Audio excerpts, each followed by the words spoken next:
शैव धर्म। ठीक, इससे पहले क्या क्या पढ़े हो? हाँ, कल पढ़े थे हम लोग क्या? भागवत धर्म। उससे पहले बौद्ध, फिर जैन, उससे पहले फिर वैदिक। ये सब हो गया है ना। तो आज हम लोग पढ़ेंगे क्या? शैव धर्म। ठीक, ये बहुत ही क्लिष्ट चैप्टर है। इसकी जो शब्दावलियां हैं बहुत और बहुत बड़ा भी है। ठीक है ना, लेकिन आपको थोड़ा सा इसमें पढ़ना है। अभी जैसे आप लोग जानते हो, ये इसमें कोई है टीजीटी वाला? कोई नहीं है। क्या है? बीटीसी करें या मैं तो की है बीएड करें यहाँ, तो टीजीटी कैसे जरूर?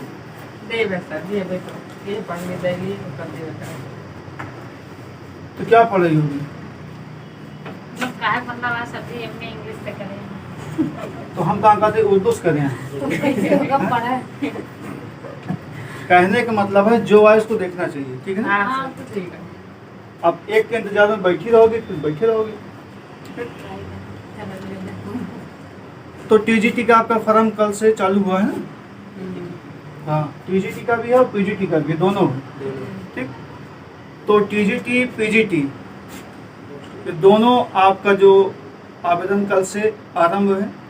इसमें अगर इतिहास का कोई होगा तो इतिहास का यही आपका सिलेबस उसका भी है जो यहाँ पढ़ रहे हो। ठीक, तो टीजीटी इतिहास के लिए आपका सेम सिलेबस है और ये सब पाठ्यक्रम में आपके है भी। ठीक, तो यहाँ पर देखोगे जो आज हमको पढ़ना है शैव धर्म पढ़ना है। शैव धर्म जैसे कल हम लोग भागवत धर्म पढ़े थे ना, तो उसमें था क्या? भगवान कृष्ण की पूजा होती है। वैसे यहाँ पर आप देखोगे तो शैव धर्म में किसकी पूजा होगी? शिव की पूजा होगी। अब ए बालिका सुनो, तो आपके शैव धर्म में किसकी पूजा होगी? शिव की होगी। अब शैव क्या है?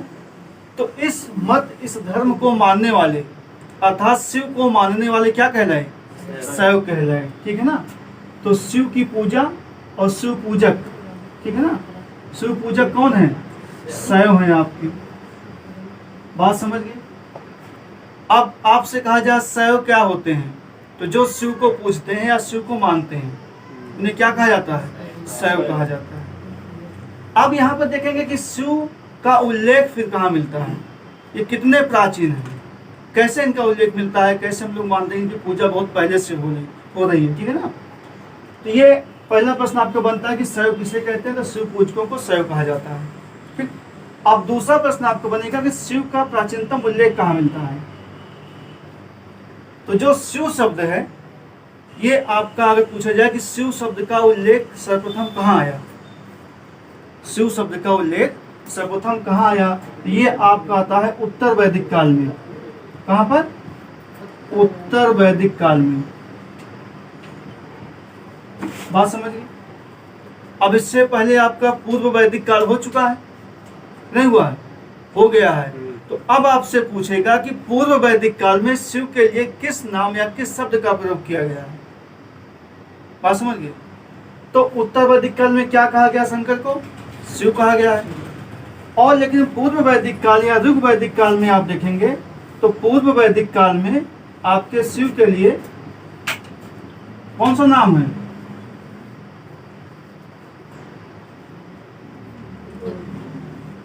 तो पूर्व वैदिक काल में शिव के लिए आपके रुद्र शब्द का प्रयोग किया गया है।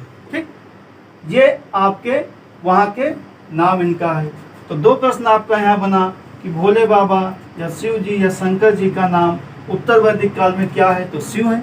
जो प्रमुखता से तीन देवता हैं, ब्रह्मा विष्णु महेश, तो महेश के रूप हैं आपके। लेकिन आपके पूर्व वैदिक काल में पूछे कि शिव के लिए किस शब्द का प्रयोग है, तो रुद्र शब्द का आपका प्रयोग किया गया। किसके लिए? शिव के लिए। बात समझ गए? ये दो पॉइंट आप नोट कर लो इतना। हाँ, कि शिव पूजकों को शैव कहा जाता है और उत्तर वैदिक काल में आपका शिव शब्द का प्रयोग है और पूर्व वैदिक काल में आपके रुद्रा शब्द का प्रयोग किया गया है।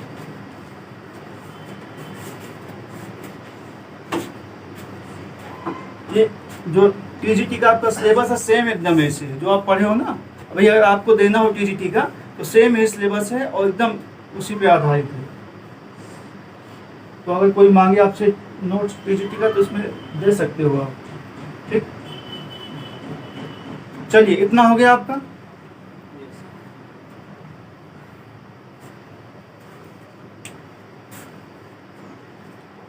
अब इसके बाद हम लोग देखेंगे कि शिव जो आपके हैं इनका उल्लेख कहाँ कहाँ मिला है।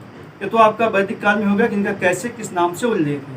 ठीक, अब हम देखेंगे पहला कि शिव का जो आपका प्रथम उल्लेख मिलता है वो कहाँ मिलता है, या शिव का साक्ष्य या शिव का उल्लेख।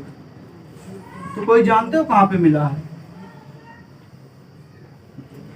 पहला आप देखेंगे तो जो आपका हमने श्वेता लिखा है वही आपका है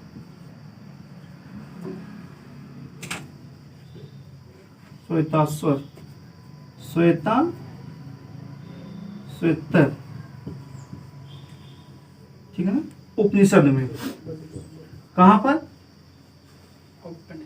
श्वेता श्वेतर, श्वेता श्वेतर, श्वेताश्वर नहीं है, श्वेता श्वेतर उपनिषद में आपके इनको क्या कहा गया है? इनको महान शिव या एक महान भगवान के रूप में इनको पूजने का बात कहा गया है। ठीक है ना। तो श्वेता श्वेतर उपनिषद में इनका उल्लेख मिलता है। इसके बाद आप देखोगे जो दूसरा मिलता है आपका लिंग पूजा का। ठीक है ना। तो लिंग पूजा का जो प्रमाण मिलता है कहाँ मिलता है जानते हो? महाभारत के अनुशासन पर्व में। कहां पर? महाभारत, महाभारत जानते हो ना? नहीं जानते हो? तो उसको पर्वों में बांटा गया है। ठीक, हाँ, तो 18 पर्व हैं। तो उसी में आप देखोगे जो आपका अनुशासन पर्व है, महाभारत का अनुशासन पर्व, अनुशासन पर्व में लिंग पूजा का संकेत मिलता है। बात समझ रहे हैं? स्पष्ट उल्लेख नहीं मिलता है, लिंग पूजा का संकेत मिलता है। तो आपसे प्रश्न बनता है कि लिंग पूजा का संकेत कहाँ मिला? तो महाभारत के अनुशासन पर्व में मिला है। ठीक, अब फिर बात आती है कि स्पष्ट उल्लेख कहाँ है। ठीक, तो स्पष्ट उल्लेख आपका कहाँ पर है? स्पष्ट उल्लेख आपका है मत्स्य पुराण में। ठीक, ये आप ध्यान दीजिए। मत्स्य पुराण में कैसे बताया गया कि बाणासुर नाम का कोई होता है ना, वो अपने सर पर शिवलिंग रख करके पूजा करता है, ऐसा उल्लेख उसमें मिला है आपको। ठीक है ना। तो ये 2-3 प्रश्न आपके यहाँ बने कि श्वेता श्वेतर उपनिषद में इनका भगवान के रूप में उल्लेख है। ठीक है ना, यहाँ लिखे भगवान के रूप में इनका उल्लेख है, या महान शक्ति के रूप में उल्लेख है। ठीक है ना। लिंग पूजा का संकेत मिलता है महाभारत के अनुशासन पर्व में, और संकेत और स्पष्ट उल्लेख कहाँ मिलता है आपका? मत्स्य पुराण में। ठीक, ये तीनों हो गया। चलिए अब इसको लिख लिए हैं तो लिखो भाई इसको।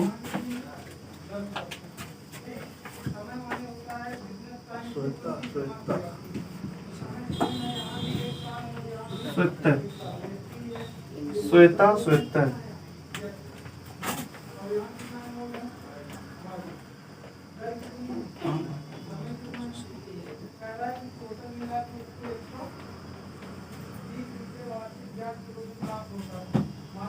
श्वेता श्वेतर है। ठीक है ना, बस हिस्सा आपका रहेगा तालव्य वाला। ठीक है ना, श्वेता श्वेतर उपनिषद। ठीक है, इसमें भगवान के रूप में या महान शक्ति के रूप में इनको पूजा गया है। ये तालव्य सा रहेगा। ठीक है ना, यहाँ पे ये आपका हो गया।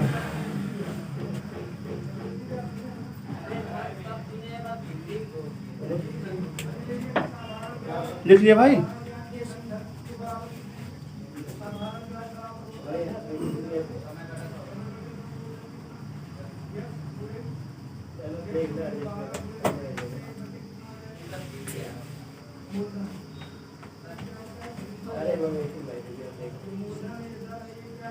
ओके,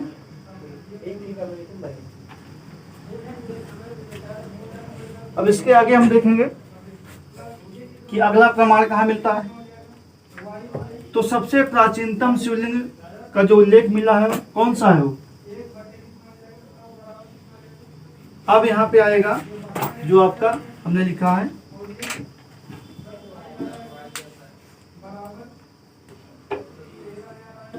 रेणु गुंटा, ठीक, ये कहाँ पर है, मद्रास में, ठीक है ना,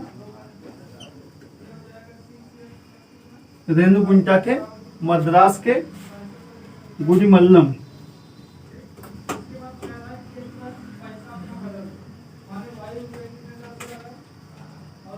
रेणु गुंटा स्थान है, ठीक है ना, कहाँ पर है, मद्रास में है।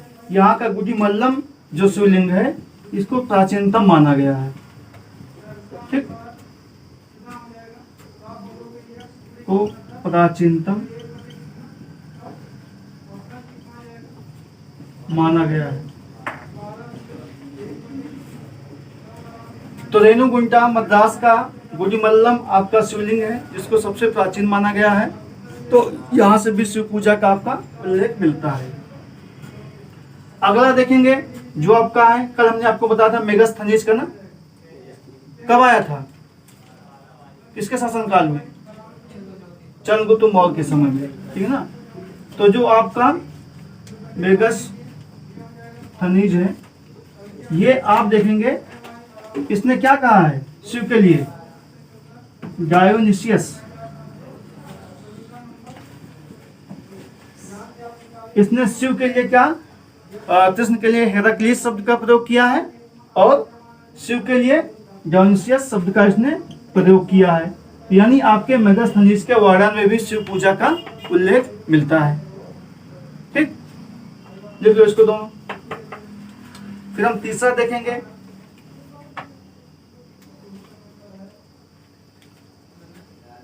मेगास्थनीज के डायोनिसियस उल्लेख अर्थात शिव पूजा का उल्लेख आपका मिलता है।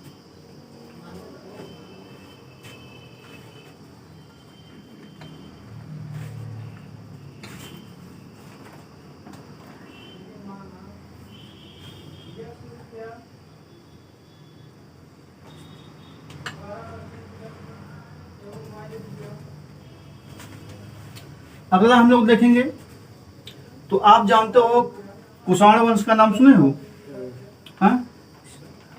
तो कुषाण वंश का जो प्रमुख शासक था आपका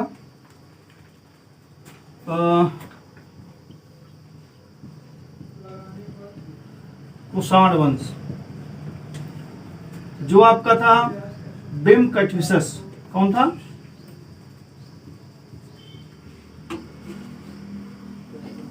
बिम्बकटविशस, ठीक। तो बिम्बकटविशस के सिक्कों पर नंदी और त्रिशूल के चिन्ह मिले हैं, ठीक है ना।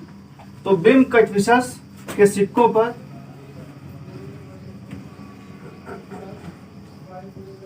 पर नंदी और त्रिशूल का प्रतीक मिला है। यहां से स्पष्ट होता है इसका मतलब कि इसके समय में भी शिव पूजा होती थी। बात समझ गए। फिर इसका अगला शासक हुआ है हुबिस्क, ठीक है ना। तो हुबिस्क के समय भी देखेंगे इसके सिक्कों पे भी शिव का प्रतीक है। हुबिस्क के सिक्कों पर शिव प्रतीक मिला हुआ है। तो यहां से क्या स्पष्ट हुआ कि कुषाण वंश में भी शिव की पूजा होती थी। बात समझ गए, इसको नोट कर लो।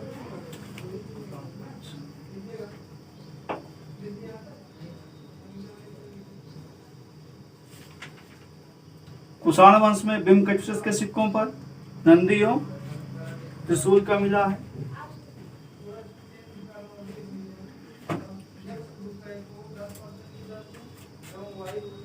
अब अगला हम लोग देखेंगे, हो गया नहीं, जल्दी लिखो भाई। यहां पर सिर्फ यही प्रश्न बनता है कि शिव से जो आपके पूछेगा कि शैव धर्म का उल्लेख किन किन शासकों पे दिया गया है। जैसे आपसे पूछ ले कि शैव शासक कौन कौन से थे। तो उसमें आपका हुविस्क आ गया या बिम्केटफिशर्स आ गया, ठीक है ना, या आपका भी गुप्त वंश के कुछ शासक आ जाएंगे। तो ऐसे ही आपका प्रश्न यहाँ पर बनता है, ठीक। या सौर धर्म का प्रमाण कहाँ कहाँ मिलता है, किसके सिक्कों पर मिलता है, तो ये प्रश्न आपके यहीं पर है। अब इसके बाद हम लोग आते हैं गुप्त वंश पर, ठीक। तो गुप्त जो शासक थे, कल हमने आपको बताया था कि ये लोग भागवत धर्म के उपासक थे ना। तो शिव के भी कितने नहीं बताओ। गुप्त काल के लोग जो थे, शासक थे, वो कौन उपासक थे, वो लोग प्रमुख रूप से भागवत धर्म के उपासक थे।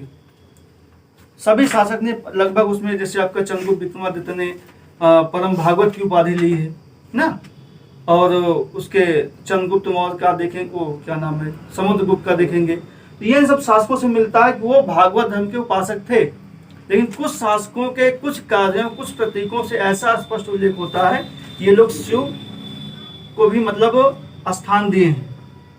जैसे पहला शासक आप देखेंगे चंद्रगुप्त द्वितीय, जिसने विक्रमादित्य की उपाधि ली थी। इसके दरबार में कालिदास थे ना। तो कालिदास ने, जो आपने देखा होगा, उनके दो ग्रंथ हैं, एक अभिज्ञान शकुंतलम, ठीक, जो कि नाटक है, और उनका एक आपका है कुमार संभव, ठीक है ना। कुमार संभव कौन सा है, हाँ, काव्य उनके 4 हैं और 4 नाटक हैं। अच्छा, 3 नाटक हैं, 4 काव्य है ना। तो काव्य में देखेंगे आपका यही है, कुमार संभव है। इसमें किसकी कहानी है, कुमार संभव है, और आपका युद्ध संहारम है, ठीक है ना, रघुवंशम है और मेघदूत, ठीक।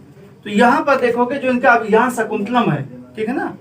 तो इसमें जो इनके शुरुआत होती है, जो पढ़े होंगे संस्कृत तो जानते होंगे, तो कालिदास है, कालिदास, ठीक है ना। तो कालिदास का जो अभिज्ञान शकुंतलम है, यहां पर देखेंगे इनकी जो रचना है अभिज्ञान शकुंतलम, शाकुंतलम है, शकुंतलम है,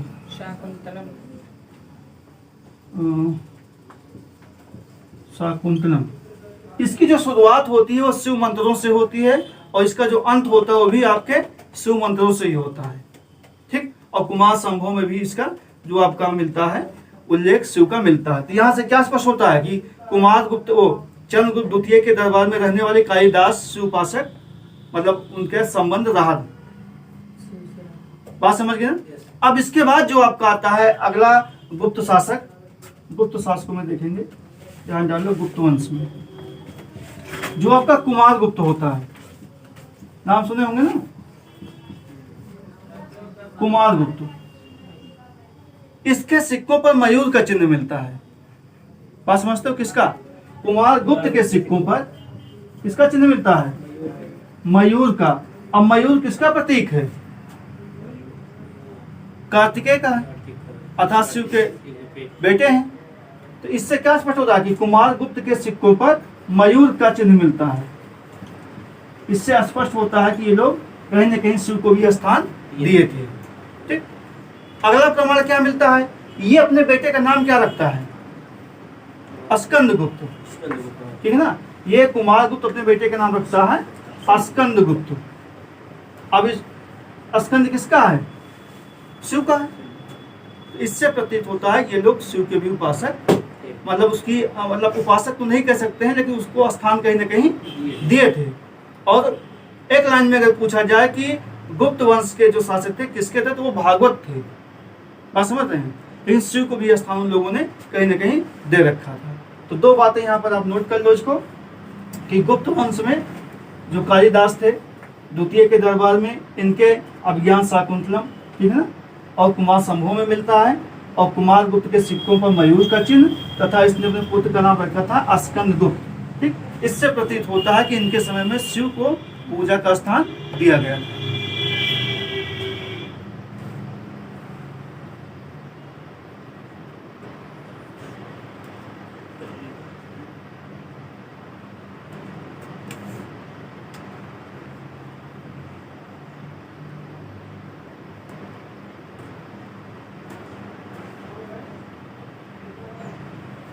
हो गया। ऊपर होगी। हो गया सर।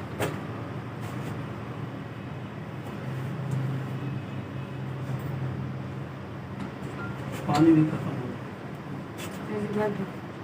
अब देखो आप लोग भाई आगे की कहानी। अब आप लोगों ने नाम सुना होगा चोल वंश का, ठीक है ना, जिसमें आपके राज प्रथम, राजेंद्र चोल, ये सब हुए हैं ना, कुलोत्तुंग हुआ है, ठीक। अब आप जानते हो दक्षिण भारत में शिव का काफी प्रचार प्रसार हुआ था। यहाँ पर आप देखो चोल वंश में जो आपका है, चोल वंश में शिव के पूजा का स्थान कैसे था, ठीक है ना, ये सुपर टिप में बहुत पूछा जाता है। चोल वंश में शिव का, शिव, चोल वंश में शिव, जो सबसे ज्यादा आपका प्रश्न बनता है कि बृहदेश्वर का मंदिर, नाम सुने हो, कहाँ का है, बृहदेश्वर मंदिर तंजौर का है। कहाँ का है, तंजौर या तंजावुर कहा गया, ठीक है ना। तो बृहदेश्वर मंदिर जो कि शिव को समर्पित है, इसको बनवाया था किसने, राज प्रथम ने, ठीक। इसलिए इसको राजेश्वर का भी मंदिर कहा जाता है। तो इससे क्या होता है कि ये लोग शिव उपासक थे। इसका बेटवा राजेंद्र चोल था, उसने गंगई कोड़ी चोलपुरम का बनवाया है बृहदेश्वर मंदिर, वो भी आपका है। इसी में एक शासक आपका होता है कुलोत्तुंग। कौन होता है, कुलोत्तुंग। ये बहुत कट्टर सुशासक होता है, ठीक है ना। एक स्थान वहां पे है चिदम्बरम। कौन सा है, चिदम्बरम। यहां पर विष्णु की मूर्ति स्थापित होती है, ठीक है ना। तो ये क्या करता है कुलोत्तुंग, इन विष्णु की मूर्ति को उखाड़ कर समंदर में फेंकवा देता है। और रामानुज का आपने नाम सुना होगा ना, वो यहीं पर आपके पूजा करते थे। और फिर उनको यहाँ से छोड़ के तो चले गए थे, कहाँ, मदुरै चले गए थे, ठीक है ना। तो इससे क्या प्रतीत हो, ये लोग कट्टर सुशासक थे, विष्णु की मूर्ति को फेंकवा दिए थे, ठीक। तो इससे प्रतीत होता है कि चोल वंश में भी आपके शिव उपासना होती थी। बात समझ गए। तो ये इतने सारे आपके उल्लेख थे जहां पर आपके शिव पूजा का उल्लेख मिलता है या शैव धर्म का उल्लेख मिलता है। लिख लो इसको।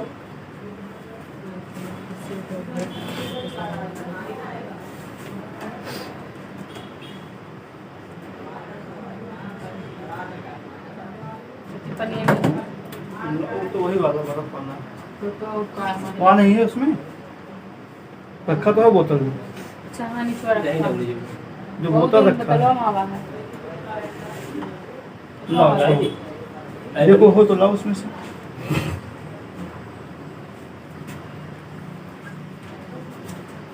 हो गया भाई ये।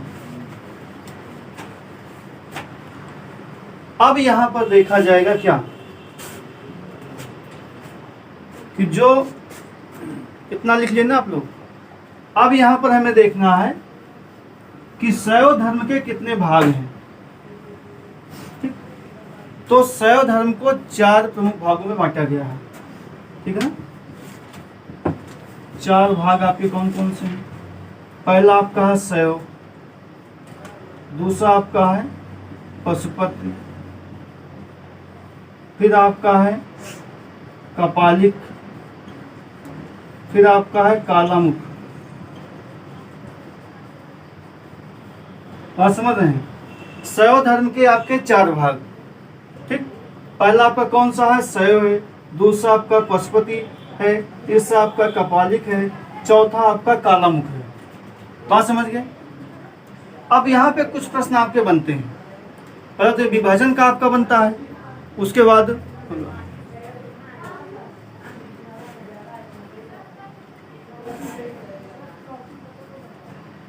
तो ये 4 भाग आपके किसके हैं, शैव। अब आप यहाँ पूछा जाता है कि शैव धर्म तो आपका यही, यहाँ पूछा जाए पशुपति। तो पशुपति समझते हो कि पशुपति यानी वो शिव जिनके अधीन कुछ आपके जानवर थे। तो कितने जानवरों का उल्लेख है बताओ। आपके 5 जानवरों का उल्लेख है पशुपति में, ठीक है ना। पहला आपका है गाय, तो उसमें गौ कहा गया है। गौ और मनुष्य और अजा, मैंने बकरी। हाँ, भेड़,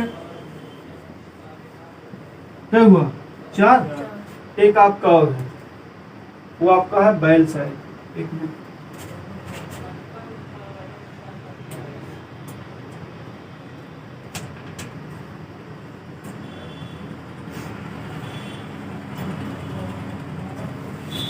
घोड़ा। तो पशुपत में आपका गौ हो गया, मनुष्य हो गया, अजा हो गया, भेड़ हो गया और अश्व। इन 4 से घिरे हुए शिव को पशुपत शिव कहा गया है। ठीक, बात समझ गए? तो पशुपत में कितने इनके अधीन जानवर हैं? 5। गौ, मनुष्य, अजा, भेड़ और अश्व। अजा मतलब बकरी होता है, ठीक है ना? ये आपका देखिए, हिंदू धर्म ऐसा है जहाँ पर जानवरों को भी सम्मान से बुलाया जाता है, ठीक है ना? ये बड़ी मजे की बात है। जैसे आप जानते होंगे कुछ का, कि नहीं जानते हो? तो जैसा भी आपसे कहा जाए कि किसी बालक को कहा जाए या रियल में किसी को कहा जाए कि तुम गधे हो, ठीक है ना? तो उसको अच्छा लगेगा, बुरा लगेगा? बुरा लगेगा। वो गुस्सा आ जाएगा, हमको गधा कह रहे हैं, ठीक है ना? जब तुम गधा आदमी हो तो गुस्सा आ जाएगा। अभी उसी को कहा जाए यार तुम बैसाख नंदन हो, वो है तो वो सर जी गधा तो। अर्थ वही है, लेकिन शब्दों में देखो, वो बैसाख नंदन और गधा, गधा शब्द में अंतर है ना? गधा से लग रहा है कि हाँ तुम उसको मतलब दुत्कार रहे हो, लेकिन बैसाख नंदन भले ही गधा का पर्यायवाची है, लेकिन लगता है कि हाँ और सम्मान से उसको बुला रहे हो। बात समझ गए ना? तो ऐसे शब्दों का हमारे यहाँ प्रयोग, जैसे कहीं कुत्ता है या कुकुर कह दे तो क्या होगा? उससे एक हीन भावना आती है ना, उसको कहते हैं कि तुम स्वान हो। तो देखो अर्थ आपका वही है, लेकिन शब्द जो है इतने अच्छे शब्द हैं कि वो बुरे भी नहीं लगेंगे। चाहे स्वान कहो, चाहे बैसाख नंदन कह दो, तो ये शब्द मीठे शब्द हैं, भले उनका अर्थ वही है। तो संस्कृत भाषा ही कुछ ऐसी जिसमें आपके गलत शब्दों को भी अच्छा प्रकट करने का प्रयास किया गया है।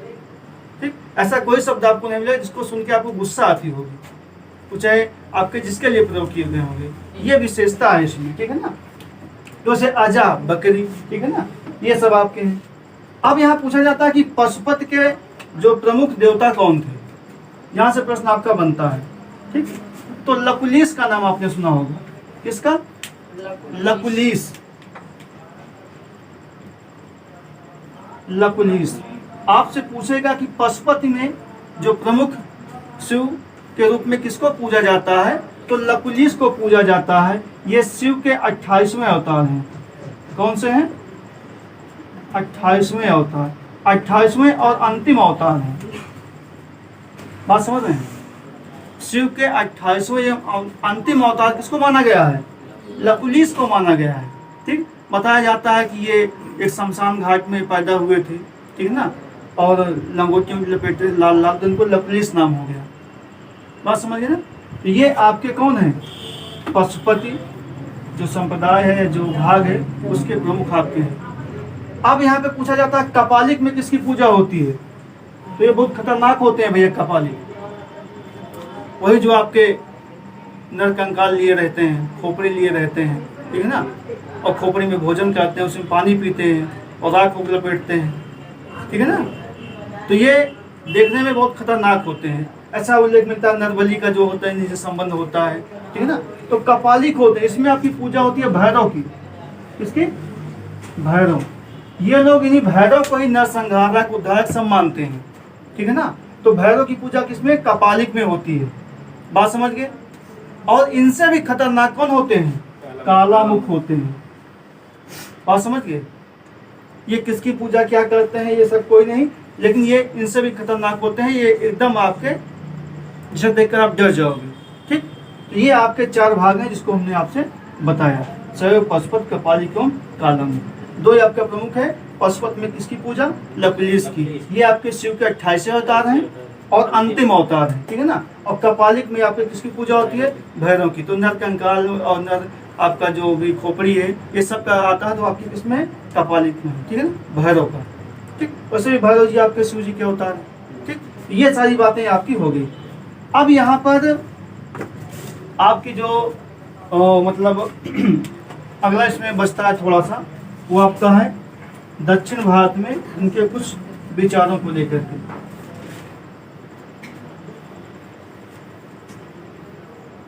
लिख लेना इसको, हाँ हाँ सबसे लिखिए। लिखे हुआ ना लिखे हुआ, इसको भी मिटा दिया जाए। अब यहाँ पर कुछ शब्द आपके मिलेंगे जिससे आपसे कहा जाएगा, एक आता है अलवार, हाँ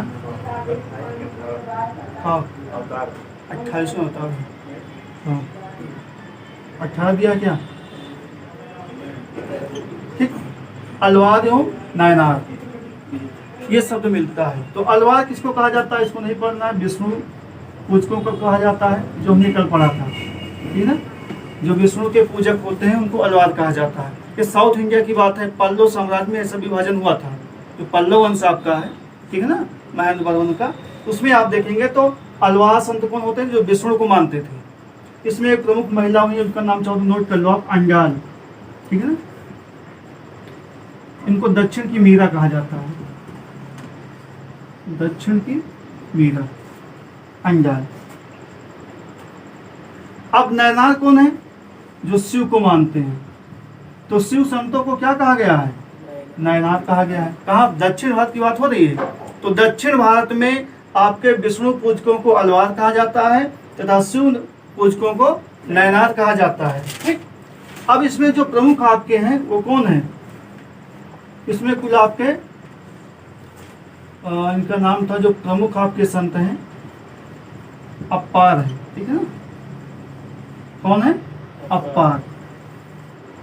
यहां पर देखेंगे आपके तो प्रमुख संत नयनार के कौन है, अप्पार है, जो साउथ इंडिया की आपकी बात होती है। अब कुल आपके जो नयनार में जो संत हुए हैं, ये अपने आप को शिव का भक्त एवं दास ऐसा नौकर समझते थे। ठीक, और कुल कितने संत हुए हैं इसमें, कुल नयनार संत कितने हैं, 62 की 63, 62, ठीक है ना।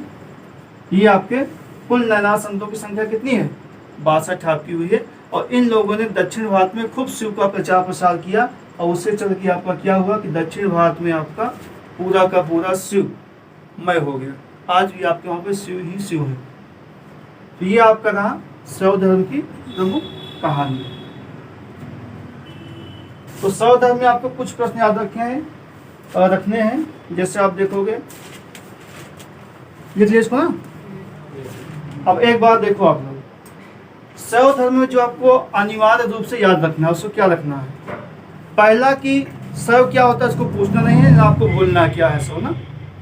तो जो पूछा जाता है आपका कि शैव धर्म का जो उल्लेख है कहाँ मिलता है या किस रूप में मिलता है, तो हमने बताया कि जो शिव शब्द है ये जो महत्व में आया या सामने आया तो कब आया था, उत्तर वैदिक काल में। तो इसका मतलब शिव शब्द कब आया, उत्तर वैदिक काल में। और शिव को ऋग वैदिक काल में या पूर्व वैदिक काल में किस नाम से जानते थे, रुद्र के नाम से। ठीक, रुद्र मतलब जो खतरनाक तीसरी आंख वाले, ठीक है, संहारक।